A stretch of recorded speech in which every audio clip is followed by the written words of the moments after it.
we talk about you would pay more for an integrated development where you've got zoning, maybe a wide site or a mixed site where you can have maybe a shopping center downstairs, and then maybe integrated, you have MRT station, that kind of thing. So there's that value there as perceived by the consumers. Therefore, the land would be determined as more valuable.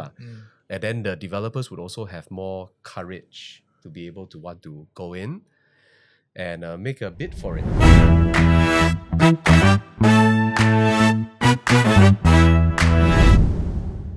Welcome back to the Find Your Place podcast. I'm your host, Reggie, aka your Chief Financial Coconut, and I'm with my co-host, Justin.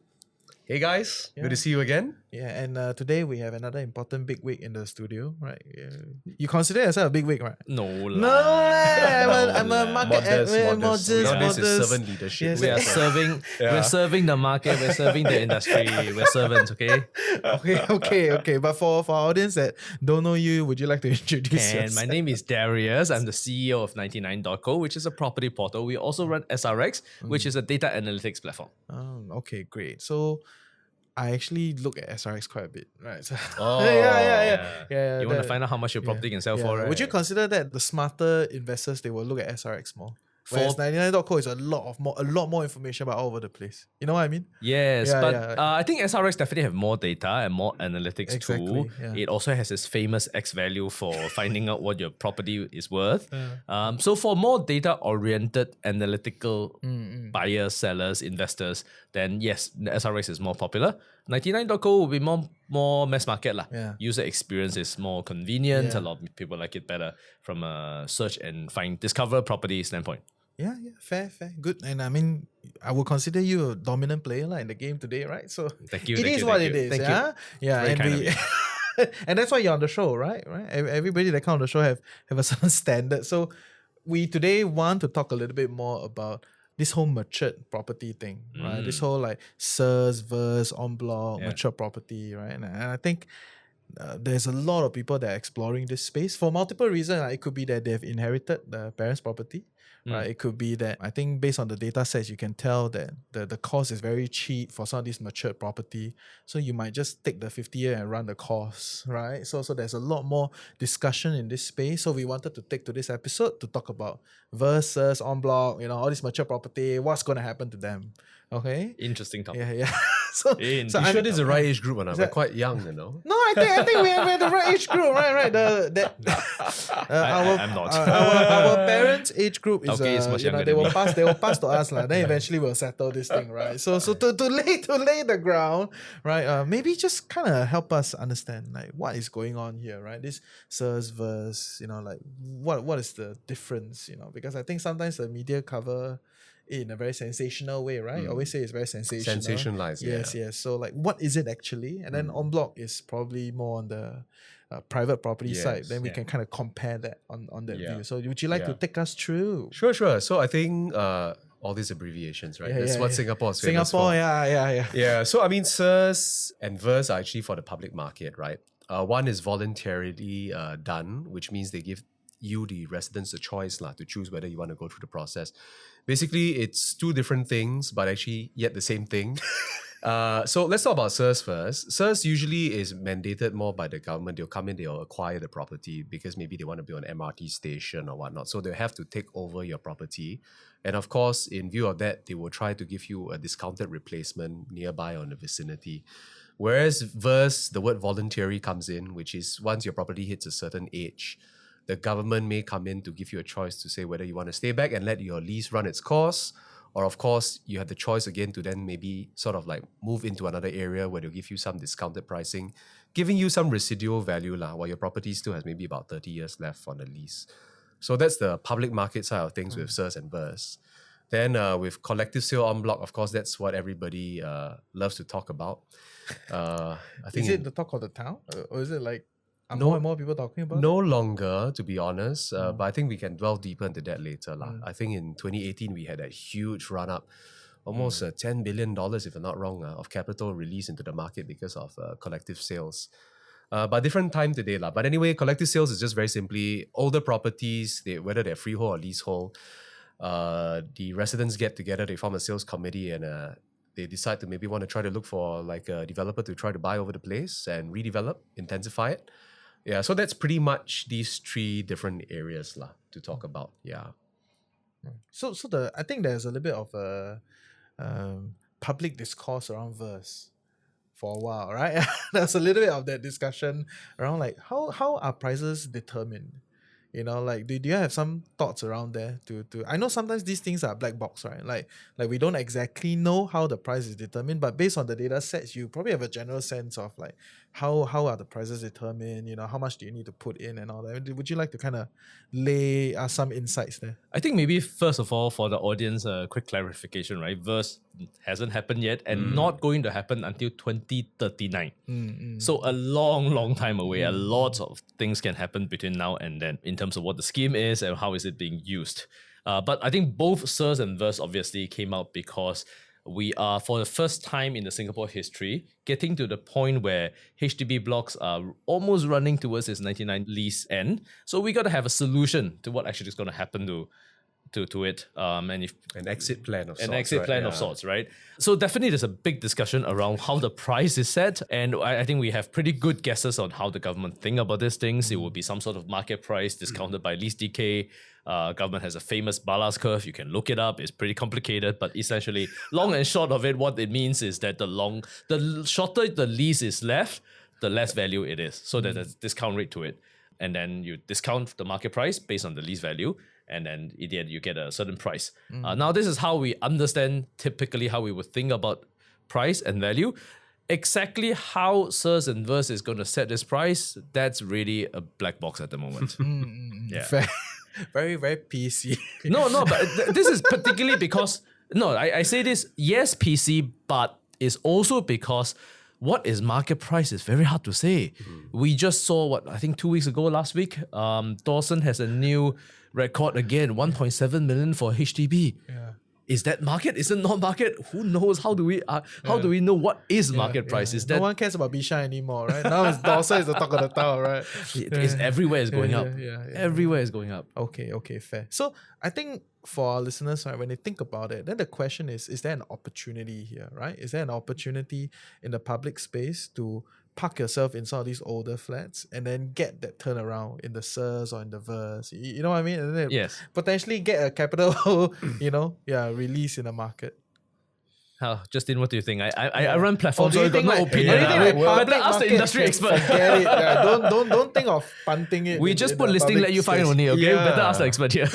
do you see a lot of listings coming up towards the lease decay when the lease gets shorter and shorter? Do you see that more people are trying to get out?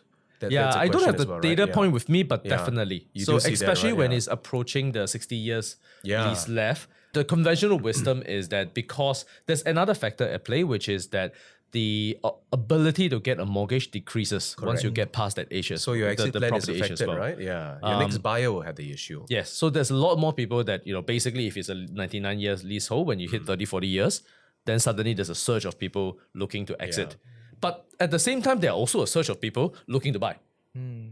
Because especially now, compared if you look at a property that's maybe 30 or 40 years old, they tend to be bigger, they're lower price on the PSF basis, and thus for the same dollar, you get a lot more space. Correct. For many, many reasons, people like to buy. Some people like to buy it potentially as a lottery ticket for on block if it's private. Nowadays, discussion of SERS and VERS in the future as a lottery ticket.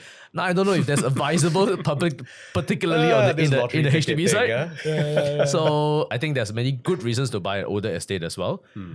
But definitely there's a surge of people looking to sell when it heads towards the 35, 40 years mark. Interesting. Yeah. So that is backed by your data sets. Yes, I don't have the data offhand with me, but we're pretty certain of it. Okay, fair. We do see that as well, I mean, from a consumer level, right? Because, I mean, truth be told, you're holding on to something that is approaching its lease decay into its later stages.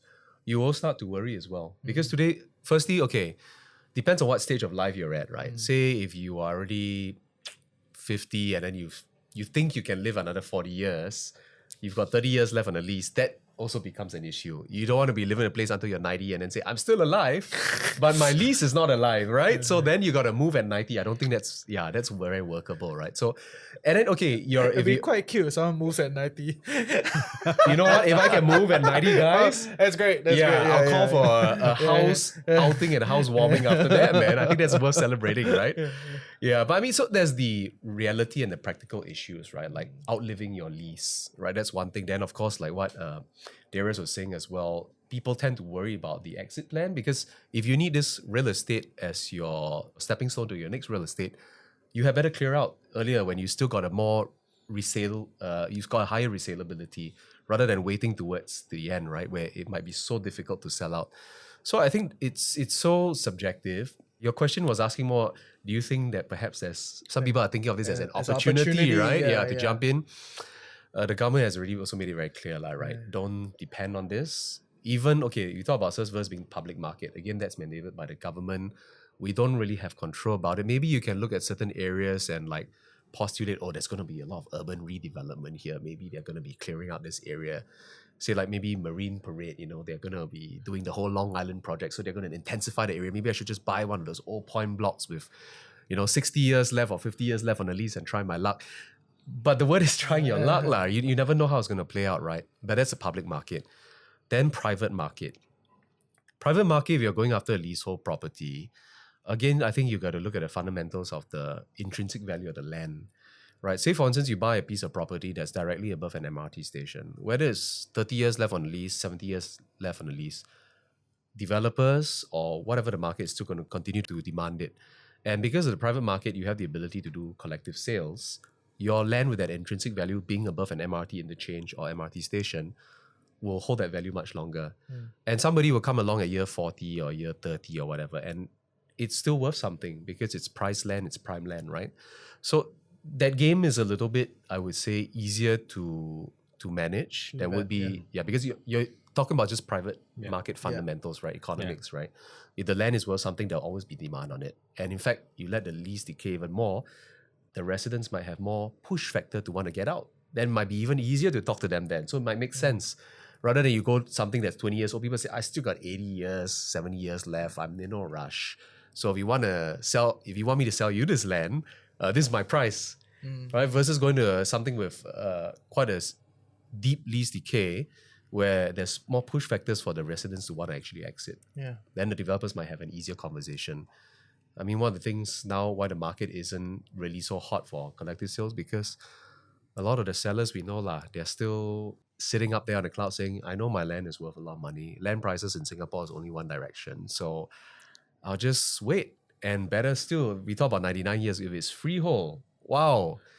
It's better than the Patek Philippe, right? It's just keep passing it on with no inheritance tax and all that. I think that's something people will continue to hold on to. Plus, one more fact, actually, I wanted to add on. I think this one people also should know. Now we have very little foreigners coming into the market because of ABSD, right? But don't forget, that's about people coming in to buy. But there are also a lot of foreigners who already hold properties in Singapore. There's Indonesians who hold properties in Scots Road and stuff like that. That was a long time ago. And they got in really early. They probably came in a few 100,000. Today, the place is worth millions. But it's not about the money being made. Technically, they sell it now, they stand to gain a lot of cash. But the problem is, if my name comes out of that property, my replacement cost to go back in at 60% stamp duty, ABSD, doesn't make sense. I'd rather just not touch it and just continue to earn the rental on it, even if the rental is not very strong. But hey, it's freehold. If I cash out now, I got to pay ABSD. So no. I'd rather just leave it. So you have that kind of resistance. So if you're trying to go in as a developer today to talk to someone like that and say, hey, I'm going to offer you X amount of price, like, even if I take my money out, I want to go back in, I'm going to have to pay the government a lot of money. So there's quite a bit of resistance on that as well. So if you're intending to buy into a property with that en bloc potential today, these are some of the considerations you really need to really look at, right? Yeah. Because I was renting at Golden Mile. Okay. Oh, Yeah, so wow. I had the exact Nice. experience of what you're saying. Yep. Right, downstairs, the merchant, then you talk to them. It's like, yeah, 我要 on block 很久了. Right, like, I've been trying to do this. 可是楼上的人不一样。 Yeah. 楼上的人 life very good because it's very nice, right? The Yeah. view, the residents upstairs don't want. Yeah. All the commercial guys downstairs, they all want to let it go, Yeah. right? So And I there's assume this some of the thing. residents lived there for decades. Yeah, Right? So they're yeah. like they just Yeah. love that place so Yeah, much. yeah. And there's some mechanics here, right? You must have like 90% of people agree to this. 80% if it's if it's more than 10 years, you can 80%. Okay. Yeah. And then if they try to do this en bloc thing once and it does not work, then there's a then you have cycle, a waiting right? process and all that as well. Yes, yeah, correct. yeah. How long? What's So not the- so straightforward, Yeah, to be yeah. honest. In fact, on that note as well, today developers are also not that hungry because we notice like even our GLS sites now, right? The bids have not been as aggressive anymore. So from a demand perspective, it's not what it used to be. So you wouldn't want to go through the whole process. And it's like you said, it's a very painful painful. process. Yeah. Not just for the residents, right? But even for the developers. Today I go GLS, I just throw in my envelope and then may the best man win. It's very clean. Yeah. You go through collective sale, I'm sure you guys, I mean, we've seen so many cases also, right, where the thing was prolonged, it's dragged on. Even you got your consensus, you got a developer to pay you the price that you want. You have a group of residents who still want to contest it. Then, wow, the process could be so long drawn. And then finally, when you get out of it, you're 3 years into the game. And what you thought you sold at a good price back then 3 years ago, today, fast forward 3 years later, you're like, oh, I did my assessment back then, right? When if I could cash out this money, I could buy this. But 3 years later, this money that I promised to let the place go at is now no longer, as what it used to be. There's an opportunity cost. So all this waiting and all that, you're right about the time period. Yeah, it's quite a long drawn process. So that's the end of today's episode. But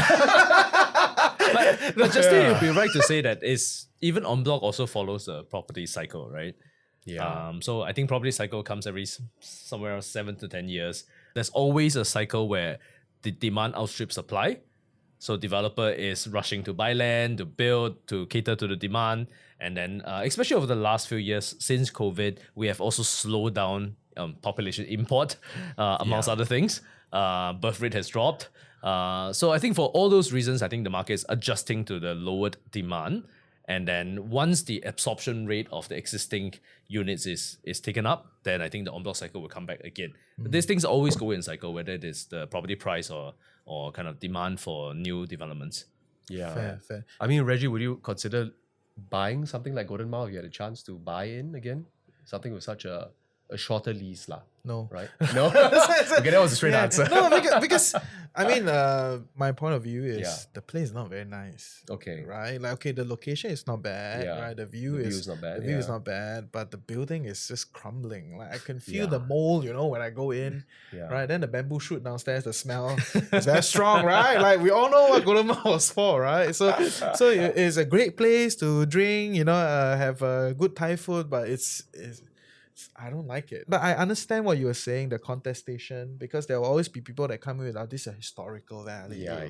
There's a nostalgia here. Then I talked to some of the landlords, and they was like, 不要跟我讲 nostalgia, right? I don't want to talk about nostalgia. I just want to let this go. It's been dragging for too long, right? So there's that thing. Yes. Right? Yes. But I think it's a big part because of the overall market being relatively quite priced in, right? Very high. So people are starting to look at some of these spaces, right? Like the more like, is there a turn here, right? Like is there like a collective sale somewhere that I could potentially go on, and then I go in at an older building at a lower price, and then I kind of go from there, right? Yeah. So people are exploring these things. That's why we want to kind of discuss it, right? And one of the things you were talking about is this like intrinsic value of the land, right? Could you kind of help me understand, like, how do I evaluate the intrinsic value of this piece of land? Is it relative to the next parcel?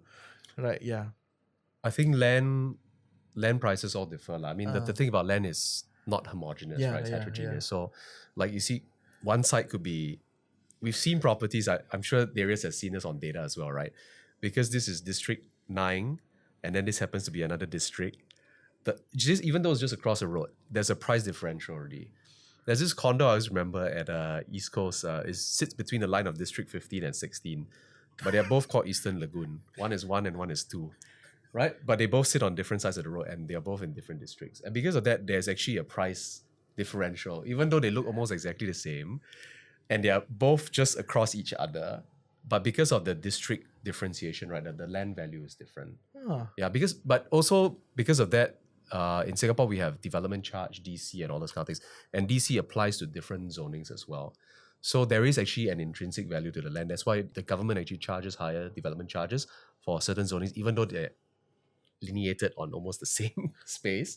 Yeah, so I mean, that aside, I mean, that's the fundamental value, right? But to us consumers, I mean, you would, like we talk about, you would pay more for an integrated development where you've got zoning, maybe a wide site or a mixed site where you have maybe a shopping center downstairs, and then maybe integrated, you have MRT station, that kind of thing. So there's that value there as perceived by the consumers. Therefore, the land would be determined as more valuable. And then the developers would also have more courage to be able to want to go in and make a bid for it, right? So it ultimately goes back to the end customer and the demand for the land. And such things don't change, right? I mean, we're buying a land because it faces the sea or something. And then we've seen also incidents in Singapore. Yeah. Or a new developer just decides to put something right in front of you. I mean, we all know cases like that in Singapore, right? So then again, the land value changes because of all these things. So some is quite dynamic, but some, the more intrinsic one, doesn't change. If the MRT station is there, I don't think they would move an MRT station, subterranean MRT station away. So the value stays with the land, right? So that gives you a bit more confidence. Whether it's a 99-year leasehold or freehold, the value of that will always be there intrinsically because it's locked into the land. Fair. I mean, that is I understand what you're saying, but there's no like database to track land price, land value, or how, like, you know, like how do I evaluate? So I already own this property here in Bedok, right? Then how do I know like this piece of land? What's the intrinsic value? You know what I mean? Like, is there some platform? The easiest way to look at the data is to look at, of course, government announces any GLS and many en bloc things are being announced in terms of transaction price. There's no easy tool. If you want, you can consult an agent who has one of our tools called Analyzer. Gives you a very good way. It's too complicated for a consumer to use because it takes like at least 10 hours of training. So so we don't actually release it for consumers. But if you find an agent who uses this tool, they are able to do a very in-depth analysis for you. Agent, right? Yeah. But I think more importantly, to get to the heart of your question though, I think the heart of the question is, how do I buy to gain investment value, right? That's really what the question is. Yeah, that's right? the base, right? And so you can evaluate what today's intrinsic value, and like Justin said, some factors are predictable, some factors are not so predictable. But which is why I think more important part is to first answer the question of what is the holding power? How long you want to hold? I think it's a very important question to ask. You want to hold for 5 years, then don't worry about the intrinsic value of the land. Doesn't matter. Most likely you're going to resell your unit. If you want to hold it for 40, 50 years until it gets on Bloc or SERS or VERS or whatever way it is, the whole piece of land get sold, then I think the question is more importantly to think about, is it going to get much more developed in the whole area? So it's not particular to that parcel or that building. So if you look around Singapore, and then there are plenty of government information that you can use, whether it is the URA master plan or whether it is the LTA transport plan telling you where the MRT stations are coming up, right? I think those information are probably more useful to predict where in Singapore the value would increase faster than the rest. That said, just one caveat. In general, Singapore is pretty well planned and pretty even and pretty transparent. The delta is not that much anyway. There's no, it's not arbitrary. You may get like 1% more a year here versus there, but it's not that much difference. Makes great coffee conversation, right? You do 1% more than your friend, right? Okay. Fair. I get it. I hear But you. I think to sort of, to add on to what Darius is saying also, I think there are qualitative and quantitative elements to it, right? So if we look at the quantitative elements, were all those intrinsic value of looking at probably nearby GLS sites. If not quantitatively, how we usually approach en bloc is we work it backwards. What's the potential selling price of this site? We work it backwards, how much we can acquire this land for, building costs, add-on, and then potentially whether the developer has the courage to take on that selling price at the end of it, right? So it's possible to quantify it. But as an investor, it's not just about that also, right? Because say if you're buying to stay, right? Because you think, oh, I'm going to get this golden ticket out to my retirement, right? Like what you mentioned earlier on about Golden Mile. Firstly, when a property has en bloc potential today, you will have a number of residents who say, I'm waiting for my golden ticket out. So don't ask me to upgrade the lifts. The swimming pool pipe is broken. I don't care if you have to swim in green sewage, so be it. I'm not going to spend a single cent. So if you happen to buy there, to live there, waiting for your golden ticket, you're going to have to go through some of these qualitative issues. Really? No one wants to spend on maintenance. Your lifts break down. They say, oh, we need a new lift system. That's going to cost $500,000 per lift call. The guys who want to get out say, why should I be contributing to this? I'm waiting for my golden ticket out. So if you bought in to live in that building, now there's a chance you might be having to use the staircase sometimes. So there are these qualitative issues because you're talking about holding period. Yeah. So you have to get real as well, right? Yeah, about yeah, this. yeah. It's not just about the money, the quantitative part, but if you're buying to stay, you might have to write out some of these. And the holding power is not just about money now. Yeah. It's about you also whether you can tong through this period, right? Yeah. Brought to use you the by stairs. Healthier SG. Oh huh? yeah. Then you'll be thankful, right? You can go Yeah. get your NTUC vouchers. Yeah. For climbing Stats stairs every challenge, day. right, That's right. right. Okay. And especially if you want to go even deeper to this, right? Older projects like Golden Mile, Yeah. many old condos. Yeah. Sometimes the owner will have bought it decades ago. Yes. And their life has changed. Maybe they lived there for 10 years, they move on, they kept it as an investment unit, collect Yeah. rental. Then in that case, they don't really actually care about maintenance, Oh yeah. right? Or So who you have to lives- look at the composition of the management committee, right? The composition, the votes based on owners who are landlords or owners who actually live there. That's right. The quality of living is actually different because they will choose by that whether to invest in upkeeping the place or not.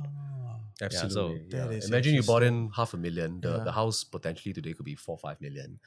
$500,000 today, even if you rent out the place to some workers and you max out the rooms inside, you dice it up. Yeah, it sounds like Floral Drive.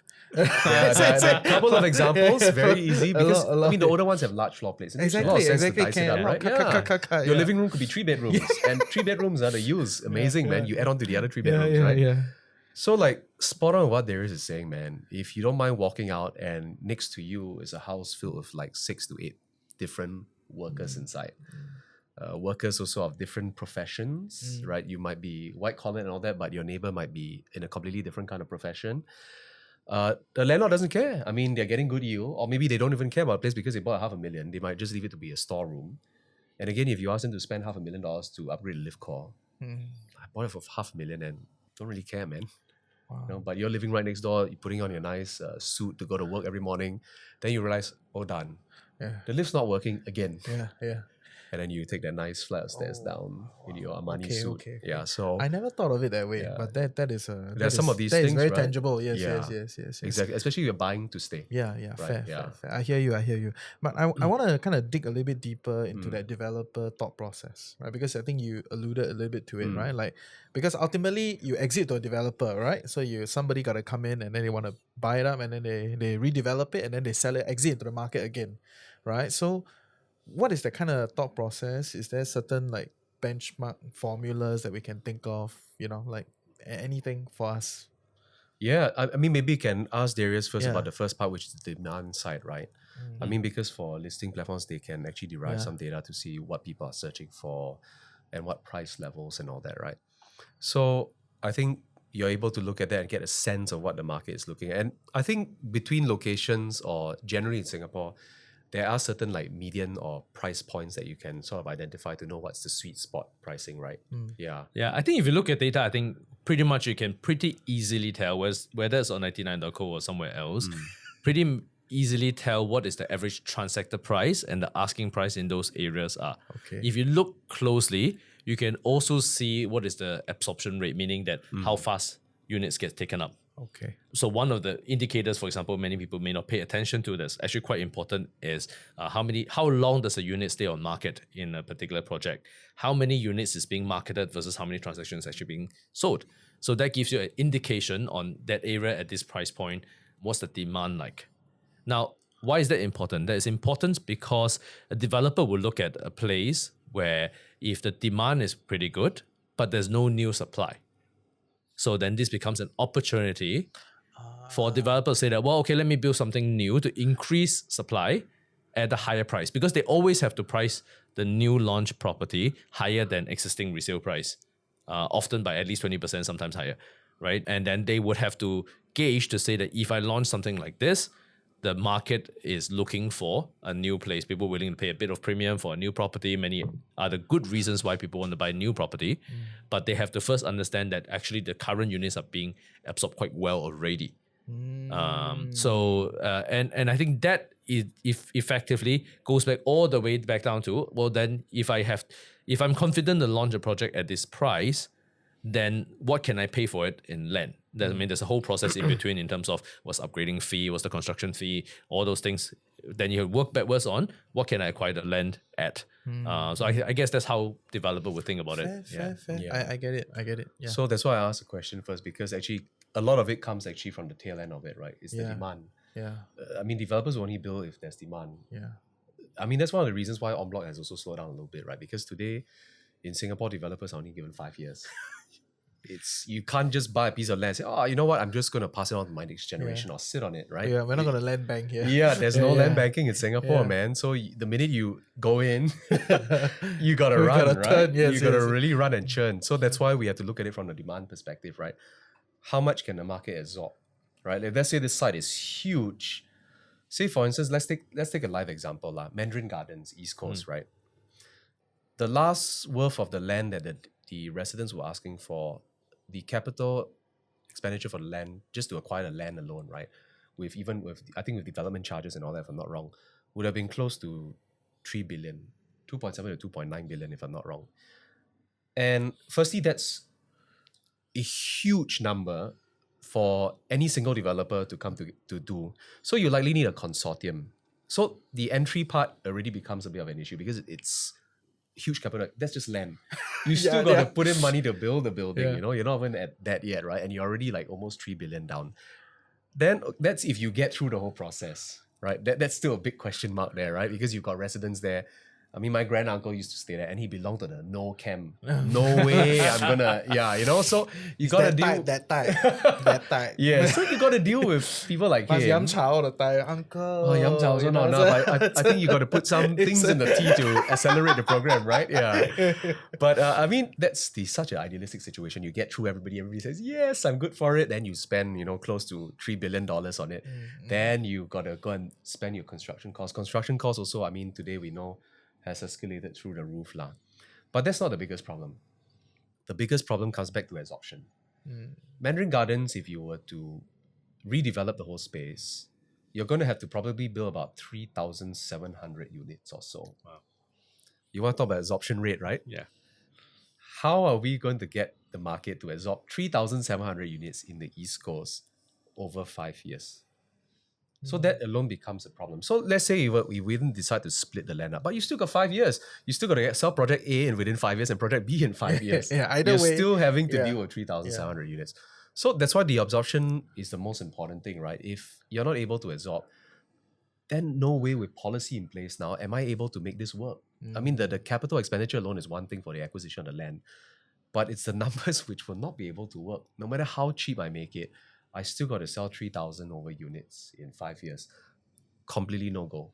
Right? So if you ask me, it's actually the policy that's in place now that is actually stopping a lot of this. That's why if you study the last few years, we have drips and dribbles of like some collective sales going on, but a lot of them were very small, right? We noticed. And I think the max hit rate you got in terms of land acquisition was maybe 600 million or so. Nothing crossed $1 billion, right? Because even a 600 million piece of land might yield you 500-600 units, which is already relatively large project. So again, going back to absorption, is this area able to absorb 600-700 new units within the next 5 years? Yeah, let alone don't want to talk about those 1,000-2,000 units, right? We had mega projects before. Don't talk about Treasures. Treasures was quite a success, but before that we had like Deleden, Interlace. These were like 1,700 units, and they took Normanton, Normanton as well. Normanton, fortunately for them, that was a long drawn process also, but they multiple managed phases, to get through selling it quite fast. But it's a lot of risk, man. The amount of money being put there, and then the government's like watching you and say, haha, your time, this is your time. Right? Yeah. So that's why we always go back to absorption. It's not so much about the cost, the PSF and all that. I mean, you load up construction costs. And then now the other big cost aside from construction recently, of course, our interest rates in the last year or two. For sure. So carry cost is high as well. You borrow money to buy the Buyer land. palette is also lower, right? Nobody wants to buy. Yes. So you put all these things together from the demand side, from a supply side. The collective sale thing is currently not in season, I would say. Actually, that goes back to the question of your just now the question intrinsic value, right? The 600 plus was that Pine Grove? Which one is that? You said just the 600 million one. I can't quite remember which side that was already. Yeah. I'm actually sort of in this situation myself. So we own a unit at Clementi Park. Freehold, huge piece of land. I when I bought it, I was also quite naive. I still believe in it. First thing first. So you bought into this en bloc idea also? Well, not because of en bloc. We just bought it because space? intrinsic value. Okay, intrinsic. Because it doesn't have that many units relative to the land size. Really huge piece of land and it's freehold. That's old school I think I'm uncle. Old people will have this like freehold land we hold forever. Are we thinking about en bloc? Somebody will buy it? Don't know. Never mind. Doesn't matter. Someday it will be worth something. Singapore price will always go up. But the interesting thing is exactly what Justin was talking about. Mandarin Garden. It's too expensive for anybody to buy it now. So I'm curious, actually, Justin, whether you think that regulation may change, procedures may change. Would that be partial en bloc? Some other way of unlocking the value of the land, because that piece of land, one chunk, is probably way too big and too much units to hit the market in one go for this to work. So how is this going to change? I think this is a MP Zheng Hu question. We must ask the Zheng Hu come. I mean, what if you have the ability to propose a change? What would it be? Okay, so it depends on which stakeholder is asking this question, right? I mean, if I were the government, we've seen what happened in 2018 when I said we had this huge wave of collective sales, and close to $10 billion was just unleashed into the market, of which a lot of it has not been spent yet, right? And will continue to trickle likely into the next generations. So the question to ask is, do you think the government is ready to have that whole wave of liquidity coming in again? Are we at the point where trying to dampen their prices, right? So I think with that in mind, probably from a government side of things, it might be hard for them to want to do that. You just imagine this, today we're having $1.7 million HDB flats. If we were to release another wave of en bloc collective sales and all these lottery winners coming out with billions in the market, I think 1.7 will be like, oh, that so was cheap. Oh, back then, So I should have. Yeah, exactly. Right now we say should have, right? So I think that's a more important question. From a consumer side, of course, if I had Clementi Park or something, or I had Mandarin Garden, it's like, come on, give me my lottery ticket so I can. We're very happy living there actually. So that's the thing, right? The replacement cost also. I mean, you've got beautiful land, open spaces, low bands, right? You can walk with the kids and all that around the whole ground. So even if they give you the money today, will you be able to find something to replace? Not also? that kind of space. So you will not let it go cheap. Yeah. Right? You will hold your prices. And when you hold your prices, based on the government's policy of 5 years, must sell everything. I don't know how many units they could potentially build there, man. But it'll probably be in the 4 digits, right? So again, I got to sell everything in 5 years. Then secondly, I got to appease all of you who may not want to sell cheap. So how do you? No, exactly, right? So in fact, we believe in the intrinsic value, which is what we were talking about, which is actually problematic. Everybody think it's worth a lot, so nobody wants to sell. So in the end, it's all locked. Okay. So the intrinsic value is huge dissonance there, right? But it's an interesting. But essentially, but you guys also point out that it's cyclical, right? That there's always that thing. But it's just at this point in time, just what it is, right? It just looks like what it is. Okay. Yeah, but I think for your audience, in terms of thinking about investment, I will still go back to follow the development of the city, like which areas being developed, infrastructure being built. I think that would be plan a better, reliable, more reliable way to look at investment. Fair. Then there's the other side of the discussion, right? Where it's just a consumer. Right, they are not really looking at this as an investment. They just want to see like, hey, houses that are left with like 50 years, 60 years. Bala curve depreciation is very serious. So I can enter now, cheap, I get a big space. Right, I think that's what more and more people are thinking of. I don't know if that's a fair statement from it's true. From your data sets. Definitely. Probably also show that, right? So still small but increasing. Okay. So from that point of view, right, like, what is the thought process? What are some things to think about because the thought process is as such, right? It's cheap, we get big space, we live a good life, right? 30, 40 years, whatever. But what are some other things that people may have kind of missed out? You know what I mean? In making that decision, what do you need to think about? I think maybe we separate those two things, right? I think Justin mentioned just now, if it's private, probably a bit safer. If it's HDB, then we have some real examples. I forget the name of the project that the government have actually taken back a 99-year lease finish, right? I think up until that point, area, is it? Geylang, that one was a private one. Private yeah, one, that was taken back. Yeah, there was 191 units, landed properties they took back, Lorong 3. Yeah. Right, so the one reached zero and they said, all right, guys, clear out. So zero Yes. and they got nothing back. Nothing. And it's Clear just out. done. yeah, they just clear So out. precedence has been set already. Yeah. So before that, we were just like, oh, probably not going to happen. It's okay. Yeah, how can the Maybe- government Yeah. kick? Yeah. Yeah, but actually it happens. And I think this also goes back to history, right? I think back in the days, Singapore government, I don't know about today. I remember at one point the statistics is Singapore government owns 75% of the land in Singapore. And that's because in the 1960s, they had this land Land acquisition Reform act Act, and they yeah, just everything, start buying back land. I think that precedence has been set that Singapore government is not shy to take ownership and control of land and choose how they redevelop it.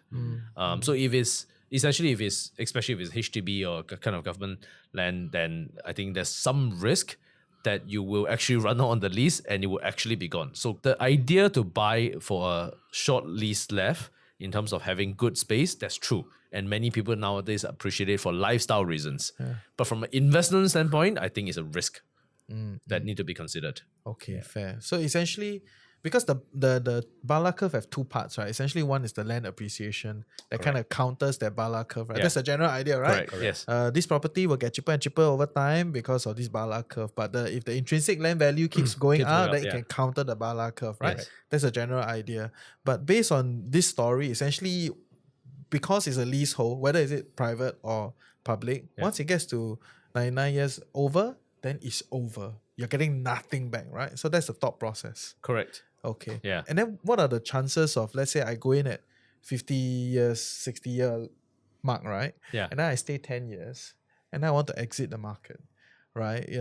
Is there some sort of a track record to show that the land appreciation can counter this downward Bala curve, such that at least I can exit that the 50-year I buy a 60-year, Yeah. I exit a 50-year, I can net I don't lose money. Is there something like that?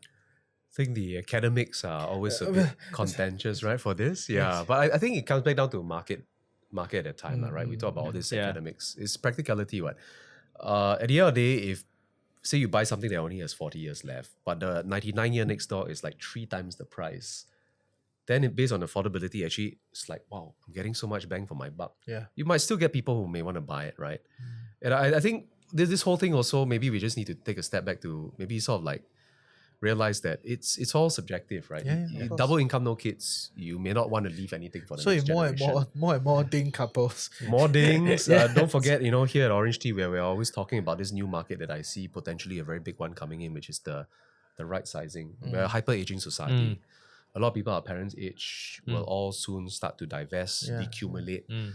And to them, these days, they might not say, I think I've done enough for you, son. So don't expect anything from me when I'm gone. Daddy's going to take this money and just, go travel around the world, right? And I'm going to maybe just go and buy a 40-year leasehold landed property. I still like to do gardening, for instance, but I'm not going to pass this house over to you. I don't really care. I've done my part. I say I'm not going to pass anything over to you. If there's any residual value, it will go to charity. So that, again, it's so subjective, right? The value of that to, let's say, someone like my dad, if he decides to choose something like that, it's so personal, right? He doesn't mind the lease decaying because today also, let's say you want to buy a regular terrace house, it'll probably be 4 million. Yeah.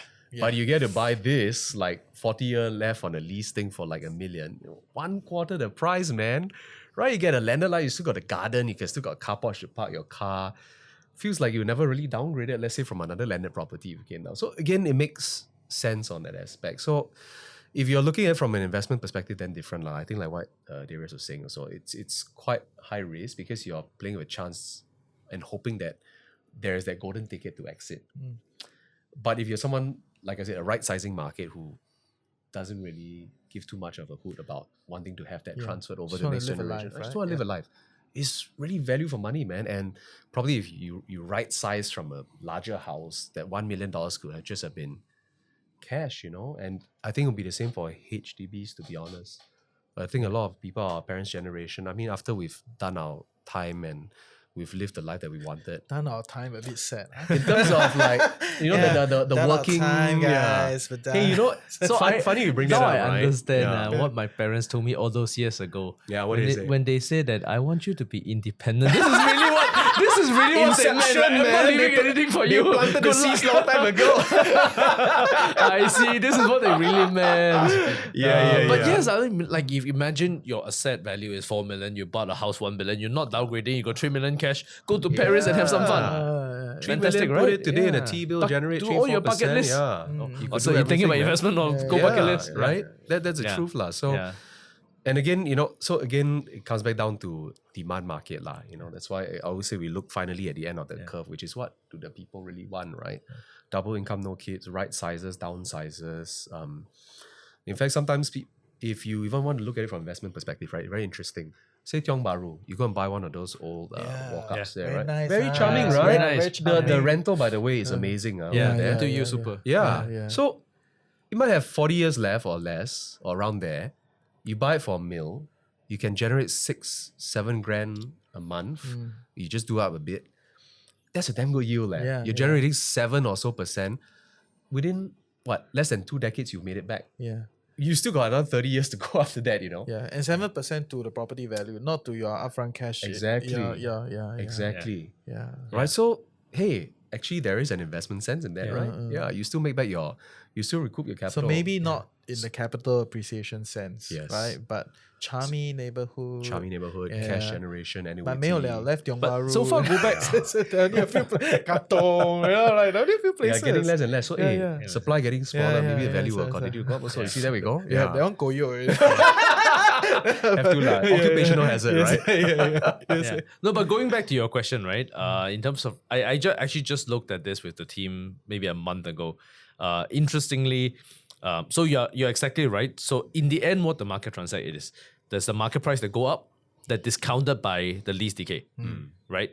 So far as all the data points we've seen, the market upward force has far superseded Yeah. the lease decay discount. So basically, even if the lease is decaying, the property price still end up higher. So far, we haven't actually seen a real impact in terms of the lease decay making the property worth negative. Less than, yeah. Yeah. I think we'll probably see this more pronounced in some of the shorter leases from industrial properties. We've seen some of that. I'm talking about residential. For This is residential, haven't yeah. included Correct. We industrial can yet, go yeah. there next time, next episode. Next episode. But okay, fair. So I think in some ways, from a working professional standpoint, it's quite comforting to know lah. You may not make big bucks. Concern Yeah. is this though. Yes. Again, go back to holding power. Your liquidity in terms of the amount of demand, like even if you want to sell, got people buy or not. The value may be there, but maybe there's not enough people You can't looking to buy. exit it, right? So Okay. ability to exit may be more limited compared to something with a longer lease. So if you have holding power, you are determined to say I don't mind living hold there out. or don't mind holding it, then you're fine. If you say that I might need to sell this in 5 years, 10 years, and maybe I need to sell this in a rush, then you should worry about it. Okay. So it depends on who. Okay, that's a fair point. So thank you. I think that was a great discussion. Thank right? you, Yeah, thank yeah. you. I really liked it. I think there was a lot of nuggets, a lot of insights, right? So in closing, any last things you want to add to our audience, or if they want to connect with you, where's a great place to connect with? I think maybe the last remark would be, while even discussing all this, that Singapore is a great place to invest, it's very stable, it will continue to grow. I'm fully confident onto it. The only question is don't overstretch yourself. Buy within your means and be able to continue to support the mortgage and make sure that you're comfortable and live a good life. And if you need to figure out whether it's a good investment or not, we write plenty of contents, do lots of analysis, and also whether you're buying or selling, do use especially SRX X value, go and check the property value so you get a sense of what is the correct price to sell or buy at. I guess I'll wrap up with that. Yeah, fair. Okay. And if you have analysis paralysis, Just go on OrangeTee. Yeah, go to OrangeTee. Ask To Justin. put it in there, right? Had to be inside. Occupational Had to hazard be again. inside. Yeah. I'll publish in the comments later Justin's phone number so you can call him. Please don't. Okay. Thank you for your time. Thank you. Thank We hope you. you enjoy. And that's a wrap. We'll see you next week. Bye. See ya.